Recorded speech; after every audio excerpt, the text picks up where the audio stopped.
Guys, hindi ko pala alam kung ano dahilan nung paghinto nung motor na to. Galing kasi kami kahapon sa sa Pantabangan. Ayan, nung pauwi kami, ganito yung nangyari sa kanya. Pero naman, buhay naman yung yung neutral. Tapos yan, gumaganyan lang siya. Ayaw na magtuloy, pero may gasolina. Ano kaya sira nito? Akala ko kahapon na reserve lang. Kaya na-deads yung makina. Ayun, doon na nga kami inabutan ng paghinto sa may mataas na kahoy. Medyo malayo pa nga pala sa amin yan. Mga riders dyan, kung alam niyo naman kung paano yung daan sa Pantabangan, di ba? Umahon lumusong. Pero yung namin, yung pag-uwi namin, panay palusong yun, guys. Kaya mabilis din yung pag-uwi kaysa sa papunta. Kahapon bumabiyahe kami papunta doon. Yung pakiramdam ko rito sa motor, parang yung yung pumuputok-putok siya. Akala ko may tubig yung gasolina. Kaya ganun ka ako yung tunog niya. Ngayon, hindi ko malaman kung saan nasira. May gasolina naman. Ayun di ba pagka nag-reserve, tataas lang.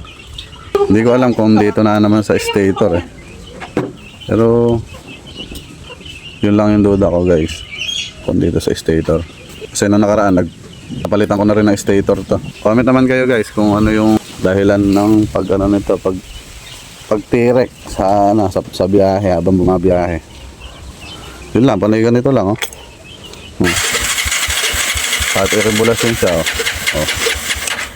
ayaw. Ibig sabihin pag ganyan, okay na may baterya, di ba? May busina pa nga na nung nangyari. Hinila na lang kami nung sasakyan. Malayo pa rin ang mataas sa kahoy. Tapos dito pa uwi sa amin, malayo pa din yun. Kaya ako itutulak. Mahirap. Tapos may mga kasama pa ako, yung pamilya ko. Okay na rin yun. Masaya naman ako. Nakarating kami rin sa naligtas. Tapos wala namang aksidente ang nangyari. Yun lang, huminto lang yung motor. Comment na lang kayo kung ano yung nalalaman nyo sa motor na ganito. Na-experience yun. Bigla na lang namatay yung motor, ayaw nang mag-start. Binlog ko lang to para humingi ng sa inyo, ng diskarte ba kung paano gawin tong motor. Kasi kulang na rin sa budget kung magpapagawa, baka sakaling kaya ko. Yan po, magandang araw. God bless po sa atin lahat.